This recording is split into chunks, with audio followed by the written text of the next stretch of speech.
Waba lomnyama udobha ijwabu.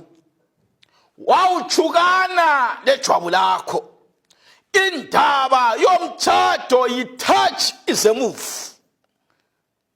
Ungayilahla udobha ijwabu. Uyachukana lejwabu lakho ukuthi uJesu asabuye. Ukuthi umkakho uyanatha. Kakwenzi ukuthi umdivorce babe khona abanganathiyo bathi bekutshela wathi abantu bale jealous. Ukuthi umkakho ulithapha asosizatho sedivorce. Ukuthi umkakho upheka imphosa kasosizatho sedivorce. Ukuthi uyapopota kakhulu kasosizatho sedivorce. Ukuthi kakula nzalo kasosizatho sedivorce. Bathandekayo nxa wazidobhela ijwabu lakho, nxa livila chukana lejwabu lakho, nxa epopota chukana lejwabu lakho. Bathandekayo umtshado bantu abatsha lingakangeni kiwo wobani kwazi ukuthi asomatope ukuthi sesidlala amatope lamhla ngubaba kusasuthi ngiyasomela sengiugogo. Hayi bathandekayo, umtshado asomatope. Ungangena emtshadweni uyachukana lejwabu lakho uJesu asabuye. Bathandekayo, his divorce right. Bible lithi no, it is not right. uNkulunkulu uyayizonda i-divorce. Ngisakhangela isizathu esingu-6 ngesiqubu esimangalisayo esibangela abantu ukuthi badivorce. Isizathu esakuqala yimtshado enziwa abantu bebancane, lemtshado okuthiwa ngama-forced marriages. Abantu kwesinye isikhathi bangena emtshadweni bebancane kakhulu, ingqondo zingakahlangani, kuyabangela ukuthi abantwana baphangise ukwehlukana. Abanye yimtshado leyana yamaphutha lengosi, ukuthi wazithwala umntwana lahle lamthatha njengabadala lamfuqela lathi hambo yenda. Ijaha lankola laqala langani liyalisisu lamfosela ngenkani. Khona kuyabangela ukuthi bangahamba behambe abantwana badivorce ngoba yimtshado yokufuqelwa, ngoba yimtshado abantu abayenze ingqondo zingakahlangani. Esinye isizathu sesibili esenza abantu badivorce masinyane yikuthi abantu bangena emtshadweni sebadinwa. Umuntu wangikhona uyangena emtshadweni basala besiya ku-honeymoon, ihani sebaqeda sokusela imunu yodwa. Kanti nithini? Ngithi abantu bangena emtshadweni umuntu usuwatshintshanisa amankazana amaningi wadlula kiwo. Nxa sesemtshadweni selokhu compare uzibani wayengcono kulalowo, uzibani wayengcono kulalowo. Imtshado eminingi idilizwa yikuthi abantu badlule ebantwini abaningi bengakatshadi. Nxa sebesemtshadweni babe lokhu beqathanisa. Esinye isizathu esedivorce isizathu sokuncithana emacansini. Abantu ubabona benje batshaywe ngama-sanctions, targeted sanctions. Abanye obaba khonapha balenyanga ezintathu, abanye balamaviki amabili, abanye balomnyaka. Omunye ulale ekhangele ngapha, omunye ulale ekhangele ngapha. Nxa sokusiyalalwa omunye ukhala ngomzimba, omunye akhale ngekhanda. Bathandekayo, ngesinye sesizathu esibangela abantu baphume emtshadweni, umtshado uqina uchitheka. iBhayibhili lithi kuKorintiyans lingancithani kodwa kube ngokwesikhathi lenze lisusa amathuba okukhuleka. Bomama lingancithani lizabangela idivorce, bobaba lingancithi abanye lizabangela idivorce. Bathandekayo, esinye sesizathu esenza abantu behlukane sitholakala eBhayibhilini encwadini yabaseHebheru, Hebheru chapter 13, Hebheru chapter 13, kulesinye sesizathu evesini lingelika 4 uthi yena obhalayo umthatho kawuhlonitshwe kubo bonke, lo mbheda ungangcoliswa, kodwa uNkulunkulu uzagweba isiphingile esifebe. Esinye sesizathu esenza abantu behlukane yikuthi abantu bayangena emtshadweni, sebephakathi emtshadweni baqalisa into yokufeba. Ubaba aqalisa ukuba lama small house, umama la yaqalisa ukurivenja aphindisela ubaba.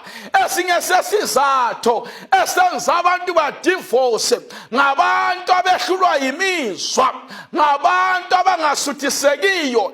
iBhayibhili lithi encwadini kaZakha chapter 5 ungafunda verse 15 to 16 to 17, uThixo uthi natha amanzi kwawakumgodi, natha amanzi kwawakumthombo. Kulabanye obaba abangasuthiswa ngumama oyedwa, ulomama ngikhaya, ulomunye emakhandeni, ulomunye eBhayibhridge, ulomunye emsebenzini. Hayi baba, nathana amanzi kweni imthombo. Kulabanye abantu abaledimoni lebhasi, phela ungafika erenkini laphana usiyagada ibhasi, uyafika ungena ebhasini kuyabuya ngabafana okuthengisayo, okunye kuthengisa amarezi, okunye qabogogo, okunye kuthengisa amahanisi, abanye ngabathengisa amabhanana. Umuntu ahlale angathengi.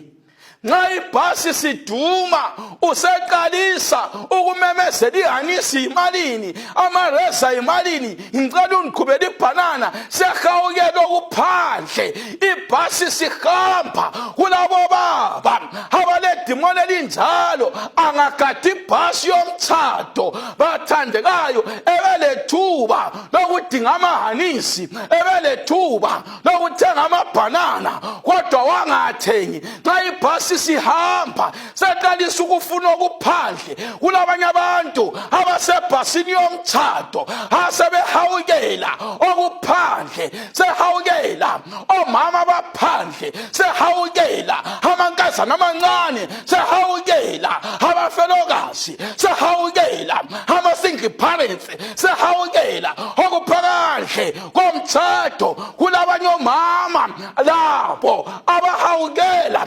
okuphandle komtshado. iBhayibhili lithi natha amanzi kwawakumgodi, ungabi ngobafokazi, izifula zakho zingagelisele endleleni zabantu. Bathandekayo, isizathu esinye sedivorce yesabantu abanjengoSamson. uSamsoni wayelamandla okuphakamisa amagedi, kungani usiphula amaqhakela, adabula isilwane, kungani uhluba ibhanana, aqamula amaketane, kungani ubotshwe ngethishu. uSamson wahamba eThimna, wabona umfazi wamhawukela, wathi ngithathelani yena. Wahamba eSoreki, wabona ihule walala kilo. Wahamba eGaza, walala emathangasini kaDelayila.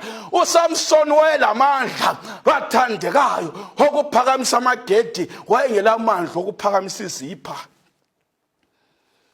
Kulamadoda njalo bathandekayo, konke lokhu kungabangela ukuthi abantu behlukane. Esinye isizathu esibangela idivorce sitholakala lapha kuHebrews 13 evesini lika 5. Ithi yona, yena liswani yilokho elilakho, lingaphileli imali. Haleluya. Nxa kule ndaba ebangela idivorce yindaba yokungeneliseke, abantu kabasuthiswa yilokho abalakho. Okhosazi bani kungathengwa imota iBP yaqansa, osazibani bangathatha abantu ababo bayefunda ezikole ezidurayo lani nxa lingenelisi selifuna ukulungisela bathandekayo yeneliswani yilokhu elilakho singaphileli imali nxa kulento esidivorce abantu abanengi limali kulabanye abantu umama uyabe sebenze yakhe imali kayezwa ngubaba ubaba sebenze yakhe imali kayezwa ngumama kulezikwelede ezingazwa ngubaba kulezikwelede ezingazwa ngumama abanye omama kabakwazi lokuthi ubaba uhola malini lokuthi uhola mhlakazi bani bathandekayo indaba yokungatshengiseni imali indaba yokungaphumelani egcekeni endabeni zemali ziyabangela ukwehlukana hlezi ngitshela abantu ukuthi nxa ufuna ukuba yisidudla njengendoda thatha ikhadi lebhenki thatha imali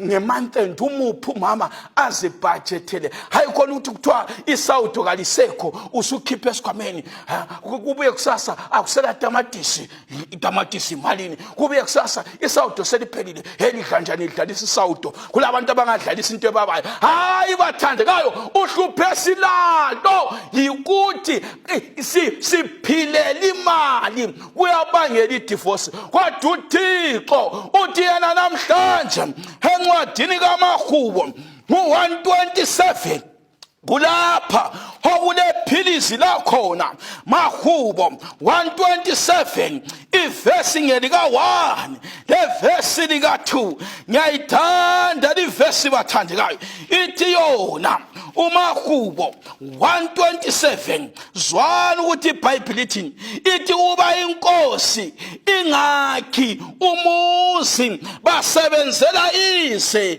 labo abakhayo bathandekayo imizi yethu ongayiyakha iyakhiwa nguThixo ngaphandle kokuthi uJesu limcele emthathweni wenu lingazi uyedinga imithi yokuthi uthambise indoda ilale ngikhaya kayinyeki ilale ngikhaya ngaphandle kokuthi uJehova awakho umuzi ungazi uyedinga imithi ukuthi ubaba lethe imali ngikhaya kanye kayilethe ngaphandle kokuthi uJehova awakho umuzi basebenzelise abawakhayo uJehova uyongenza umkakho opopotayo lokhulumayo aguqule ke uJehova uyongenza umkakho ehlulwa yimizwa alale ngikhaya uJehova uyedwa ongenza bathandekayo izinto zibe right ngikhaya ngaphandle kokuthi uJehova awakho umuzi